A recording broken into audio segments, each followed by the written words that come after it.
사랑하는 우리 가온 식구 여러분, 수요일 저녁입니다. 오늘도 말씀 속으로 들어가기 위해 이 자리에 참석하신 여러분을 환영합니다. 먼저 시작하기 전에 언제나 그리하듯 짧게 기도로 말씀에 집중하기 위하여 성령님의 도움을 구하면서 시작합시다. 함께 기도할까요? 성령님, 오늘도 나를 붙잡아 주셔서 말씀에 집중하는 귀한 시간 되게 하여 주시옵소서. 함께 기도하겠습니다. 하나님 감사합니다. 오늘도 우리 사랑하는 가온 식구들이 이 저녁에 주의 말씀에 귀를 기울이고 있습니다. 하나님, 언제나 말씀하시는 당신이신데 우리가 그 말씀을 잘 듣지 못할 때가 많습니다. 이렇게 오늘 시간을 내어서 주님에게 하시는 말씀을 들으려고 합니다. 우리의 귀가 열리게 하여 주시고 우리의 마음이 열리게 하여 주시고, 특히 대언되는 이 말씀 속에서 나의 말씀을 찾아, 우리의 말씀을 찾아 주께 더 가까이 나아가 주께 순종하고자 결단을 내릴 수 있는 귀한 은혜가 회복되는 저녁이 되었으면 좋겠습니다. 삶에 많은 생각이 있을 것입니다. 그러나 이 저녁에 성령 하나님, 우리의 생각을 잠시 중단시켜 주시고 하나님의 생각을 우리에게 담아줘 하나님의 뜻으로 일어날 수 있는 용기를 얻는 귀한 수요일 저녁 되게 하여 주시옵소서. 오늘도 주님께서 우리와 함께 하심을 믿사오며 살아계신 예수님의 이름으로 기도합니다. 아멘. 오늘 우리에게 주시는 하나님의 말씀은 사도행전 18장 11절에서 17절 말씀입니다. 사도행전 18장 11절에서 17절. 언제나 그리하듯 말씀을 여러분 눈으로 쫓으시되 성경을 꼭 펴시고 온라인이나 어떤 곳에 있든 간에 성경을 볼 수 있으시면 좋겠어요. 부득불 성경을 펴기 힘든다면 눈으로 따라 함께 보셨으면 좋겠습니다. 1년 6개월을 머물며 그들 가운데서 하나님의 말씀을 가르치니라.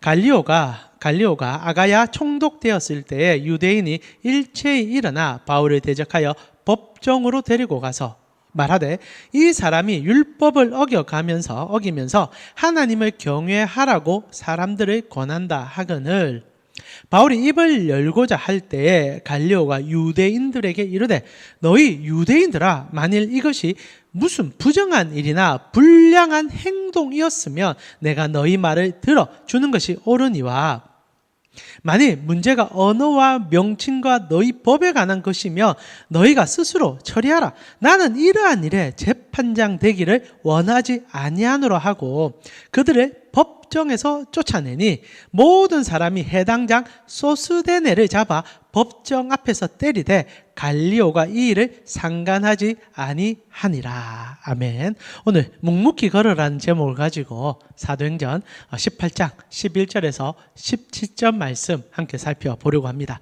먼저 지난주 우리 말씀을 한 번 더 떠올려 봅시다.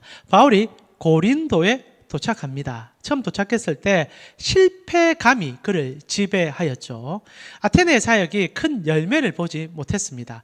물론 하나님이 보는 것과 바울이 보는 게 달랐던 것 같습니다. 하나님은 천하보다 귀한 영혼들을 구원시켰었습니다.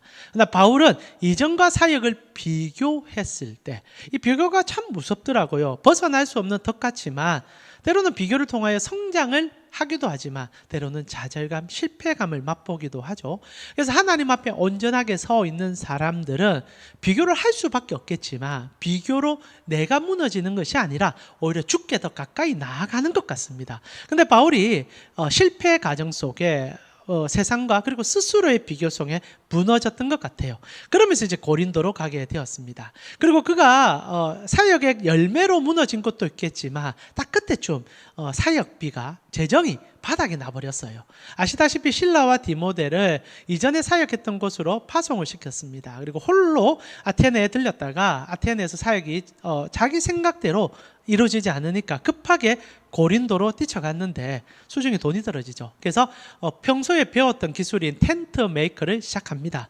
그런 과정 속에 하나님은 묵묵히 앞을 바라보고 지금 당장 무엇을 해야 될지를 고민하는 바울에게 길을 열어주기 시작했죠.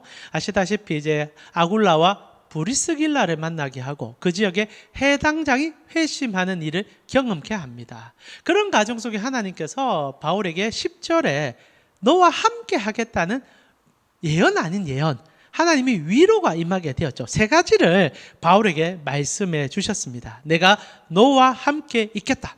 너를 해롭게 할 자가 이 성에 없다. 이 성 중에 내 백성이 많으니 걱정하지 말고 사역하라. 총 세 가지, 동행과 보호와 비전의 이야기를 해 주셨죠. 그리고 바울은 이제 이 세 가지 하나님의 위로가 자신의 삶에 어떻게 성취되는지를 경험하는 게 여러분과 제가 함께 읽었던 본문의 이야기입니다. 오늘 저희는요, 바울이 하나님으로부터 들었던 이 위로의 말씀, 근데 이게 바울에게만 준 건 아니에요. 오늘도 이 강의를 듣고 계신 모든 성도에게는 언제나 하나님이 동행과 보호와 비전을 줍니다. 예수님께서 우리에게 주셨던 가장 큰 은혜가 이 세 가지 아니겠습니까? 이게 어떻게 실제적으로 우리 삶에 일어나는지를 살펴보면서 하나님을 쫓는 자들은 우리가 당장 보지 못하는 미래의 일로 인하여 주눅들 것이 아니라 오늘을 헌신적으로 살아내는 과정 속에 하나님이 이끌어가는 동행과 보호와 비전의 이야기를 나눠보자 이 얘기입니다. 실제로 바울에게 하나님께서 고린도의 그 처음에 엄청난 어려움 속에서 하나님이 그것을 잘 이겨내오는 바울을 보면서 1년 6개월의 시간을 그에게 주게 됩니다. 참 감사하죠. 때로 우리의 삶이 롤러코스터 같습니다. 오를 때가 있으면 급하게 내려갈 때도 있고, 내려가면 또다시 올라갈 때가 있고, 바울의 사역도 우리의 인생의 여정도 같은 것 같아요. 바울이 참 높이 올라갔다가 아테네에서 한번 쫙 내려갔습니다. 그리고 고린도에서 이제 정말 밑까지 내려갔다가 하나님이 이제 사람들을 만나게 해주고 힘을 주는 과정에서 올라가는 힘들을 주기 시작했죠. 그런 과정 속에 바울은 하나님이 이전에 주지 않은 여유를 그에게 줬던 것 같아요. 그래서 1년 6개월이라는 시간을 바울이 고린도에서 보내게 됩니다. 굉장히 긴 시간이었죠. 실제로 우리가 사역하는 삶에 1년 6개월은 그렇게 긴 시간이 아닐 수도 있을 겁니다. 근데 바울의 입장에서는 지금 이제 유럽의 모든 지역을 다 돌아보고 싶은, 나아가 아시아까지 가고 싶어하는 열망 속에 시간이라는 것은 우리가 생각하는 것과 좀 다른 분량이었던 것 같아요. 그런 바울에게 1년 6개월은 엄청난 긴 시간의 사역 시간이었습니다.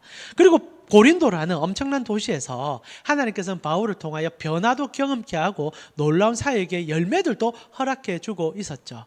그런데 성경이 참 재밌습니다. 1년 6개월간 무엇을 했느냐라는 얘기를 우리에게 구구절절 하지 않았다는 거예요. 한 가지만 짚어줍니다. 뭡니까? 말씀을 전했다. 이게 전부입니다. 11절 보니까 1년 6개월을 머물며 그들 가운데서 하나님의 말씀을 가르쳤다. 바울이요, 다른 많은 것들을 할 수 있었을 겁니다. 건물을 짓기도 하고요, 사업을 벌리기도 했을 거고, 사람들을 이렇게 모으기 위해서 다른 여러 가지 일들도 했었겠지만은 성경 딱 한 가지로 우리에게 전달합니다. 그런 것들은 사실 말씀을 전하기 위하여 부수적인 것들이다.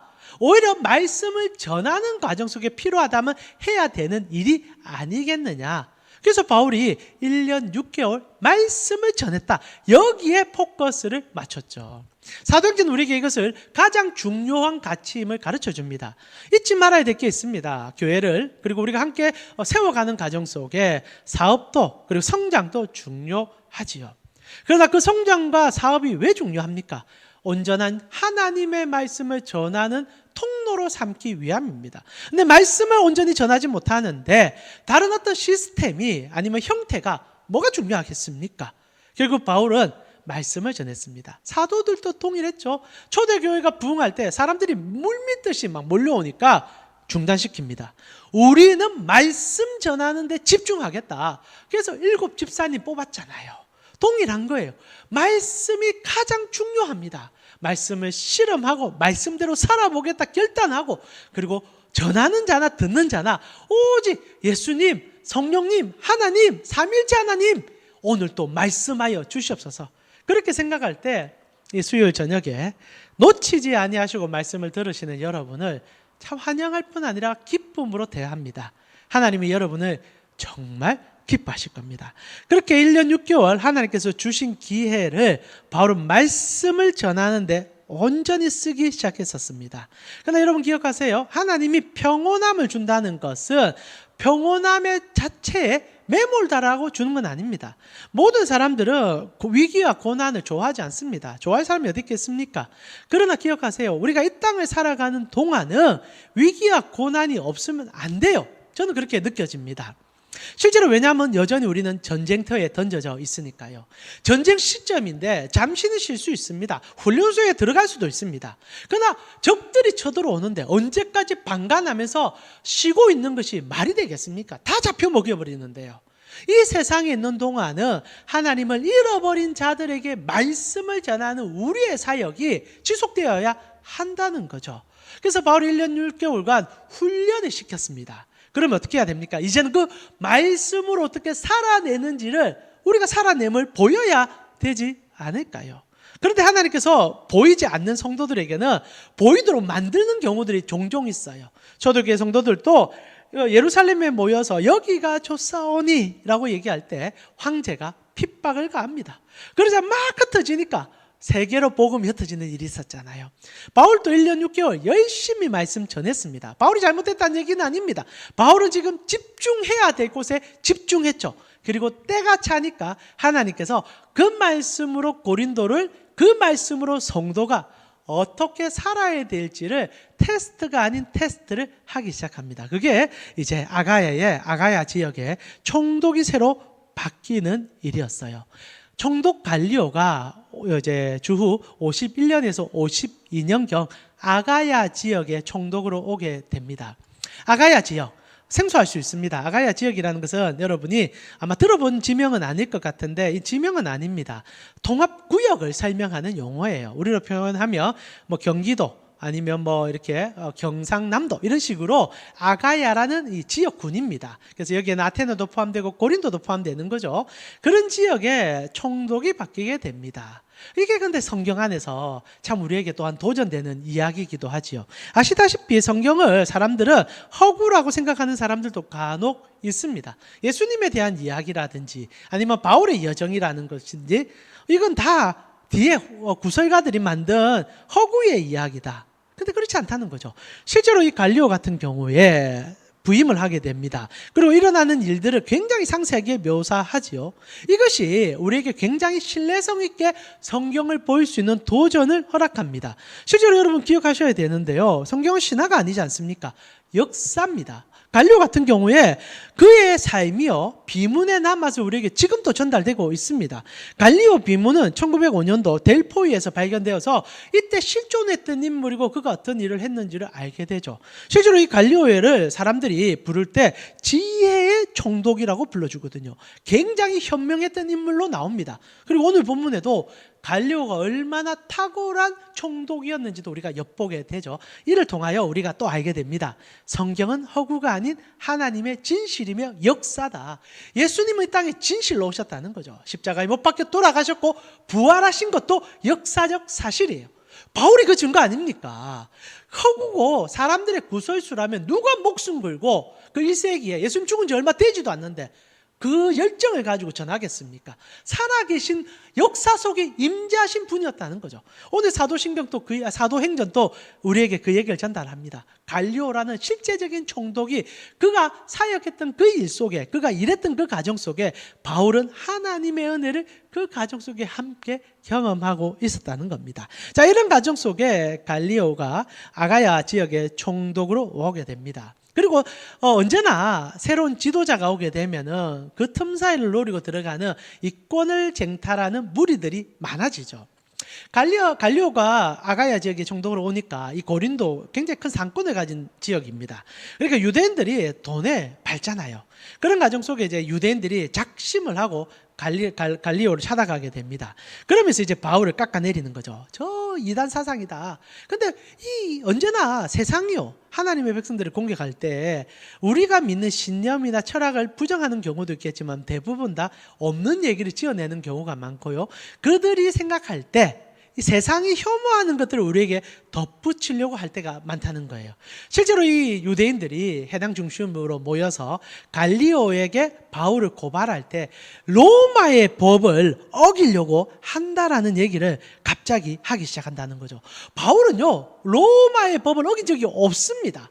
온전히 하나님의 살아계심과 예수 그리스도의 진실을 얘기해 주고 싶었는데 이 사람들은 그것을 오히려 덮고 다른 것들로 바울을 무너뜨리려고 하죠. 예수님도 정치적인 문제로 죽임을 당했던 것처럼 바울도 그런 식으로 무너뜨리려고 합니다.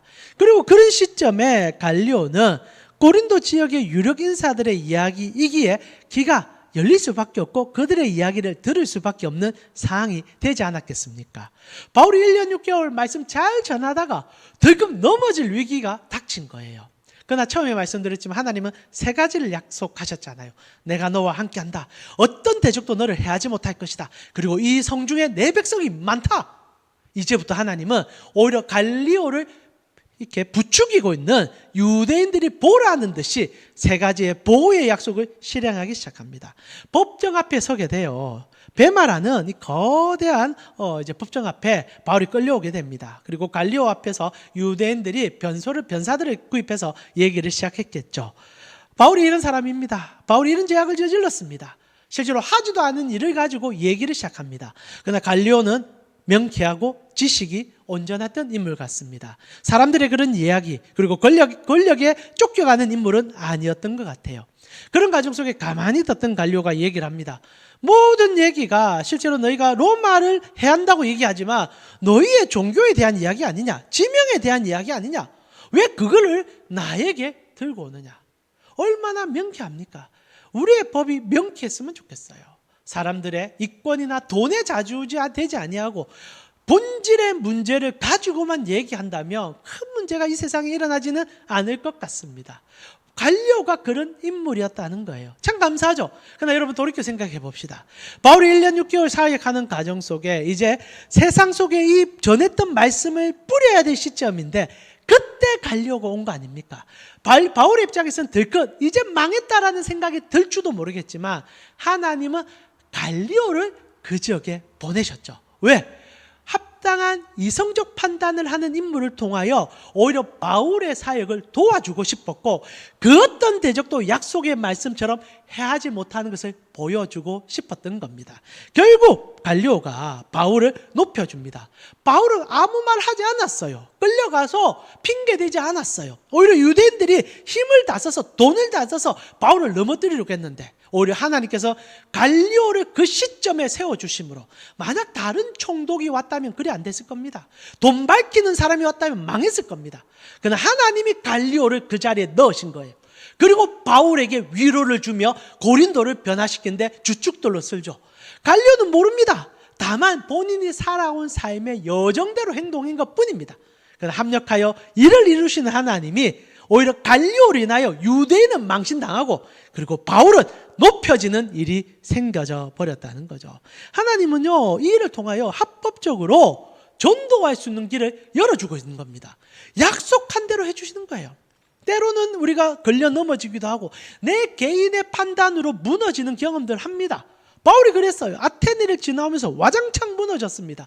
돈은 바닥났고 환경은 제대로 열리지 않다는 생각을 했었습니다. 그러나 하나님은요, 침묵하시는 게 아니라 오히려 앞길을 다지고 계셨죠. 우리가 절망할 수 있습니다. 우리 스스로 무너질 수 있습니다. 그러나 하나님은 무너지지 않습니다. 하나님은 일을 하십니다. 하나님은 우리를 세 가지 보호와 동행과 그리고 지켜줌으로 함께 하십니다. 결국 바울이 이 일을 보면서 깜짝 놀라게 되는 거죠. 하나님은 말씀대로 하시구나. 총독을 통하여 복음의 대로를 깔아주시구나. 총독이 선포합니다. 아가야 지역에서는 더 이상 유대인 너희끼리의 싸움에 나를 개입시키지 마라. 바울이 용기 백배해지는 거죠. 이제는 회당이 바울을 적대하지 못하게 되어버린 겁니다. 놀랍게 됐죠. 이 일은 바울에게만 끝나는 사역이 아닙니다. 바울이 그렇게 주특도를 잘 놓아주며 앞으로 사역해야 될 교회의 지체들이 두려움 없이 사역할 수 있는 주축들이 생긴 것 아니겠습니까? 하나님은 이렇게 바울에게 약속하셨던, 우리에게 약속했던 그 말씀을 실행해 주는 분이시죠. 그리고 나서 하나님께서는 이렇게 하는 과정 속에 새로운 일들을 보여주기 시작합니다. 유대인들이 자기 마음대로 되지 않으니까 이제 분노하기 시작하는 거예요. 그런 과정 속에 당시의 해당장 소스데네 아가야의 이제 그 고린도에 해당장이 바뀌었지 않습니까? 아시다시피 그런 과정 속에 이 소스데네가 아마 사람들을 모았는지 아니면 본인이 대표성을 가지고 일을 했는지는 성경이 말해주진 않습니다. 그러나 자기 뜻대로 안 되니까 이 유대인들이 회당장을 두들겨 팬 거예요. 화가 나니까 막 고발하고 막 구타하고 법정 앞에서 그 일이 생겨버린 겁니다. 소스데는 충격을 받았을 거예요. 유대인들을 자기가 아마 이렇게 동기를 부여했는지는 잘 모르겠습니다만은 중요한 것은 대표성을 가지고 뛰어나가서 그래도 해당장인데 그래도 1년 6개월 해당장의 역할을 했는데 사람들이 자기를 무시할 거라고 생각을 못했죠. 그러나 단 한 번의 실패가 그를 나락으로 끌어간 겁니다. 여러분, 세상이 이렇게 무서워요. 하나님은 기회를 주시잖아요. 하나님은 우리에게 회개하게 만드시잖아요. 그러나 하나님이 예수 그리스도의 은혜가 사라지면요, 무너지면 끝입니다. 밟아버려요. 하나님을 믿는다고 생각했던 유대인들이요, 예수님 없이 믿는다고 얘기하니까 이렇게 잔인합니다. 실패를 용납하지 못하는 거예요. 가이오를 끌어내서 그 회당, 그 법정 앞에서 두들겨 패버립니다. 이게 하나님을 떠나고 예수 그리스도의 피복음을 깨닫지 못하며 우리 속에도 본성적으로 일어나는 상황적 욕망 아니겠습니까? 근데 놀라운 반전이 여기 있죠. 이렇게 두들기 맞는 가족 속에 소스데는 너무 놀래버립니다. 그리고 이렇게 되면서 분노를 키우는 게 아니라 이게 잘못됐다는 것을 온전히 깨닫습니다. 하나님은요, 소스데네를 사랑하고 있었던 거예요. 오히려 매를 맞음이, 법정에서 구타당함이 그로 회심의 역사를 일으켜냅니다. 소스데네가요, 드라마같이 변화됩니다. 여러분, 고린도전서 1장 1절을 보면 이런 기록이 있어요. 하나님의 뜻에 따라 사도로 부르심을 받은 바울과 형제 소스데네는 회당장 소스데죠. 고린도 교회에 소스데네가 회당장 둘이가 들어온 거예요. 엄청난 역사죠. 두들기 맞으니까 와, 모르겠다가 아니라 예수가 진리구나, 예수님이 진짜구나, 바울을 사랑하고 바울을 높여주는 그 예수님, 나도 그 예수님을 통하여 하나님을 온전히 만나고 싶다. 이게 하나님의 일입니다. 누가 상상을 했겠습니까? 2명의 해당장이 회심해서 돌아올 걸 누가 알았겠습니까? 오히려 이 일을 통하여 하나님은 정말 말 그대로 합력하여 선을 이루시는 분인 것을 보여주고 있죠. 말씀 정리해 볼까요? 이런 과정 속에 여러분, 우리가 꼭 기억했으면 좋겠습니다. 하나님의 섭리에는 우연이 없습니다. 갈리오가 그때 총독이 된 게 우연인 것 같습니까? 아니에요. 하나님이 1년 6개월 훈련 기간이 끝났을 때 복음의 확장을 위하여 갈리오를 그곳에 보냈죠. 소스데네가 사람들의 마음을 부축했는지 알 수 없겠지만 그때 해당장이 되는 과정 속에 오히려 그가 그 망신을 당하는 것 또한 하나님은 그를 구원하기 위한 여정의 시발점이었다는 사실이지요. 결국 그러합니다. 우리가 바라볼 때는 실패의 연장인 줄 모릅니다. 우리가 바라볼 때는 넘지 못하는 상같이 보일 줄 모르겠습니다. 그러나 하나님은 오히려 그런 상과 그 절벽을 만날 때 성도에게 이사야의 고백처럼 날개를 주어 날아갈 수 있게 해주는, 합력하여 선을 이루시는 분인 것을 잊지 말아 주십시오. 결국 하나님은 약속하신 대로 그 말씀을 성취해 주셨습니다. 이 성중에 내 백성이 많다. 해당장 그리스도보가 회심합니다. 그리고 해당장 소스데네가 회심합니다. 두 분의 큰 목사님이 회심한 거예요. 그리고 나서 고린도가 얼마나 뒤집어졌는지는 여러분 상상에 맡겨드리고 싶습니다. 결국 바울이 우리에게 전달하고 싶은 것은 거창한 게 아닙니다. 바울은 딱 하나를 했어요. 고린도에서 1년 6개월 말씀을 전하더라. 그리고 하나님이 일을 했다는 거죠. 우리가 이 일을 감당하려고 했다면 아마 대부분 하지 못했을 겁니다. 그런데 하나님께 맡겨드리고 오직 하나님이 우리에게 명령하신 말씀을 온전히 지켜내고 그 말씀으로 세상을 살아내겠다 결단하며 세 가지의 약속이 우리 모두에게 주어진다는 사실 잊지 말아 주십시오. 하나님은 오늘 또 우리에게 약속합니다. 내가 너와 함께 하겠다. 너를 해롭게 할 자가 없을 것이다. 이 성중에 내 백성이 많다. 동행과 보호와 비전에 대한 하나님의 약속은 우리 가운 식구들뿐 아니라 말씀을 부여잡는 모두에게 주는 일입니다. 지금 당장 보이지 않는다고 무너질 수는 있습니다. 사람인지라. 그러나 끈은 놓지 맙시다. 하나님 붙잡은 손은 빼지 맙시다. 그때 하나님이 우리를 세워주고 이것이 훈련이 되어질 때 어떤 거친 폭풍우 속에서도 무너지지 아니하는 우리를 보게 될 것이라 확신합니다. 오늘 저녁도 하나님, 바울을 이렇게 쓰시는 하나님, 나도 그렇게 사용하여 주시옵소서. 여전히 불안합니다. 나를 바라볼 때마다 되지 않는 게 더 많은 것 같습니다. 그러나 하나님, 나에게도 동행과 보호와 비전을 주고 계심을 압니다. 오늘도 주님 믿고 말씀을 듣고 기도하고 묵묵히 하나님의 말씀대로 살아내고자 합니다. 역사의 주관자시오 섭리의 하나님, 나의 삶을 이끌어 주시옵소서. 우리 함께 기도하면서 말씀 마무리하도록 하겠습니다. 같이 기도 드리겠습니다. 하나님 감사합니다. 오늘도 이 수요일 저녁에 바울의 여정 속에 가슴 뛰는 사역들을 보게 됩니다. 바울이 잘난 것은 아닌 것 같습니다. 물론 엄청난 능력의 사역자였지만 그도 쓰러지기도 하고 한 치 앞도 보지 못하는 힘듦을 보여줍니다. 그러나 그때마다 하나님은 그 크신 손으로 그와 동행하시고 그를 보호하시고 그에게 비전을 심어주고 있었음을 보았습니다. 하나님 오늘도 우리에게 그리하신 하나님이 우리의 위로가 됩니다. 오늘도 일어서길 원합니다. 내 환경이 아니라 내 현실이 아니라 주님이 주시는 그 삶의 여정을 봅니다. 오늘도 우리를 일으켜 세워 함께 가자 말할 때 아멘 손 붙잡고 달려가는 우리 가운 식구 되게 하여 주셔서 주님으로 인하여 발버둥 일어나 달려가는 우리 모두가 될 수 있도록 인도하여 주시옵소서. 오늘도 주님께서 우리와 함께 하심을 믿사오며 살아계신 예수님의 이름으로 기도합니다. 아멘. 교회 소식 전해드리겠습니다. 특별한 교회 소식은 없고요. 금요일 저녁에 여러분 각자의 초소에서 제가 개인적인 일이 있어서 아마 여러분에게 문자만 좀 공급할 것 같습니다. 자리에서 함께 저녁 8시에 꼭 기도해 주셨으면 좋겠습니다. 교회를 위해서 하나님 앞에 우리가 드리는 예배를 놓고 말씀이 온전히 선포되는 가온교회 되게 해달라고 기도해 주시고요. 오는 주일에 또 우리 사도신경을 가지고 강해하고 있습니다. 오셔서 말씀에 깊이 들어가 이번 주는 본디오 빌라도에 대한 얘기를 좀 나눕니다. 그런 과정 속에 주님께서 우리에게 무엇을 말씀하고 있는지를 깊이 경험하면서 가까이 나아갔으면 좋겠습니다. 남은 시간 또 말씀을 듣고 말씀을 전하며 말씀 안에서 살아내는 우리 모두 되었으면 좋겠습니다. 남은 시간 승리하십시오.